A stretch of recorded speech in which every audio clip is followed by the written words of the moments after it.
Hello, and welcome to this presentation on epidural spinal cord stimulation. Today, I will present what epidural spinal cord stimulation is and how it is used in practice.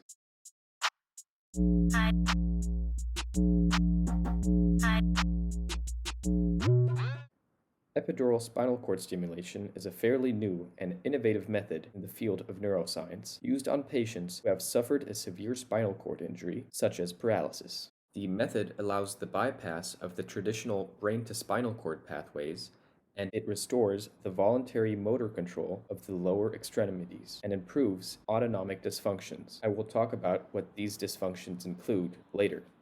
The most important medical device used in this method is the electrode, which was originally developed to treat pain, such as back pain. It is made up of a 16-electrode epidural array and stimulating electronics, as well as the battery. The way in which epidural spinal cord stimulation is conducted is via surgery. This surgery takes approximately 1.5 hours. The surgery is an invasive one in which the electrode is implanted in the epidural space just outside of the lower portion of the spinal cord. The electrode needs to be positioned such that a precise targeting of all the muscles of the legs can be guaranteed. Now we will look behind the scenes. In a healthy spinal cord, nerves transmit signals from the brain to muscles and organs. As a result, when we think about standing up, we are able to do so. As you may know, when paralysis occurs, nerve pathways vital for the voluntary movement of the lower extremities are disrupted. The brain stimuli of a paralyzed person cannot be received by areas of the body below the injury. The medical device recognizes these compromised brain impulses. They can't pass through the injured area because descending tracts in the spinal cord are damaged. An example of these signals are ones that relate to the flexion and extension of the movement of legs. The electrode imitates brain signals coming from the primary motor cortex, for example, by emitting continuous, amplified electrical stimuli, activating these nerve circuits. Science thought these nerve circuits to have been dysfunctional, but it turns out they are still viable after injury.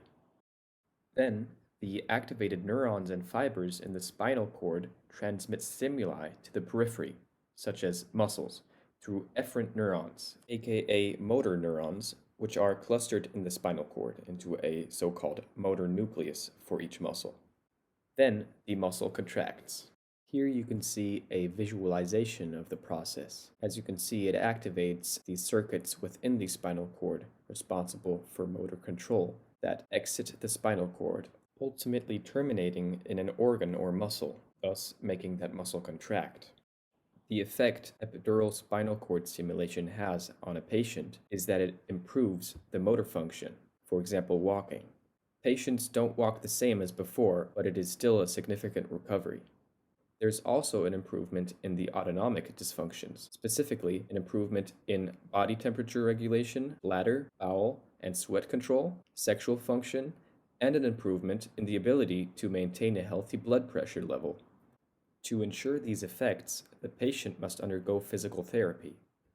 The patient must retrain his limbs to ambulate properly and coordinate movements again. It is a long, rigorous, and extensive process during which the first results can be seen in a few days. After a while, the patient can lock his or her knees, stand up, and even take assisted steps.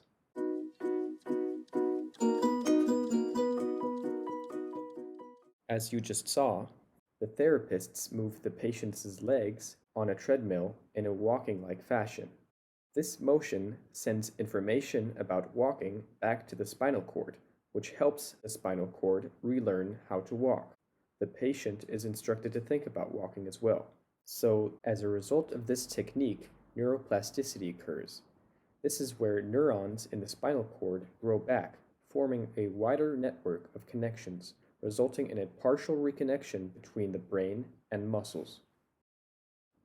It is appropriate to mention that epidural spinal cord stimulation does come with some potential health risks. The typical cost uninsured patients have to carry for spinal cord stimulation ranges between $15,000 and $50,000 US. An alternative use was developed later.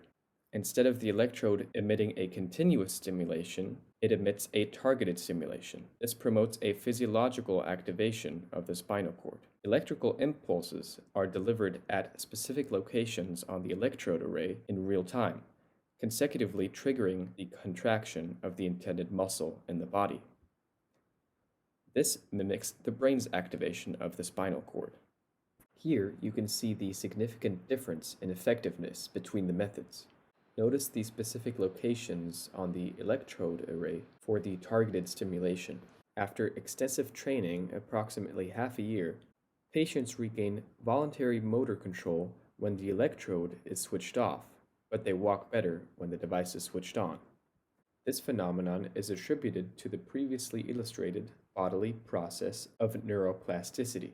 A voice-activated watch can be used to switch the electrode on and off. Now we are going to look at the implications in science of this method. So our previous belief was that the brain is the primary controller of movement and function. But after discovering this method, science can say that the spinal cord plays a bigger role than previously thought.